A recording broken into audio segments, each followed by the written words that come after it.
ধর্মনগর মহকুমার পশ্চিম গঙ্গানগর গ্রামকে 2006 সালে অ্যাডপ্ট নেওয়ার পর থেকেই এলাকার কৃষকদের জৈব সার এবং গৃহিণীদের সেলাই প্রশিক্ষণ দিচ্ছে আন্তর্জাতিক rotary club.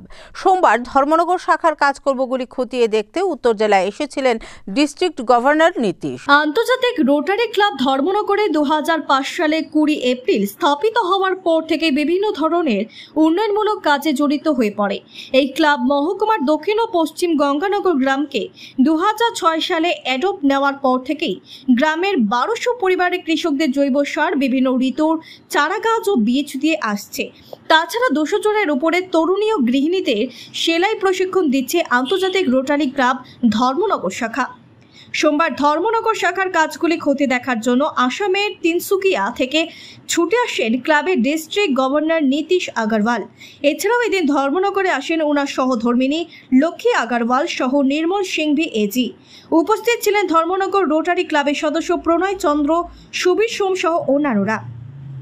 DG Nitish Agarwal তিনি দক্ষিণ ও পশ্চিম গঙ্গানগর সমস্ত কৃষক ও সেলাই মেশিনের প্রশিক্ষণার্থীদের সাথে কথা বলেন, তাদের উৎপাদিত জিনিসপত্র দেখেন। তাছাড়া এই গ্রামগুলিতে কি কি প্রয়োজন আছে সেই বিষয় নিয়ে গ্রামের মহিলাদের সাথে মত বিনিয়োগ করেন। এগ্রিকালচারের ডেভেলপমেন্টের জন্য আমরা বীজ দিই এবং অনেককে আমরা বিভিন্ন ধরনের ফলের চারা আমরা দিই যাতে তারা অর্থনৈতিকভাবে ডেভেলপ করতে পারে। তারপর আমরা ধীরে ধীরে টেলারিং স্কুল শুরু করলাম।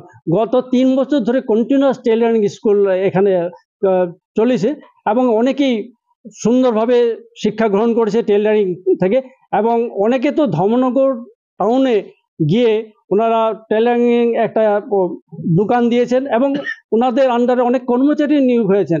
এটা এদের এক্সট্রা ইনকাম ওনাদের হয়েছে, সেটাই আমাদের প্রাপ্তি যে কৃষকরা আমরা যে বীজ দিয়েছি সেই বীজ থেকে ওনারা প্রোডাকশন করে বাজারে বিক্রি করে ওনাদের অর্থনৈতিক অবস্থার কিছুটা হলেও ডেভেলপ করতে পেরেছে।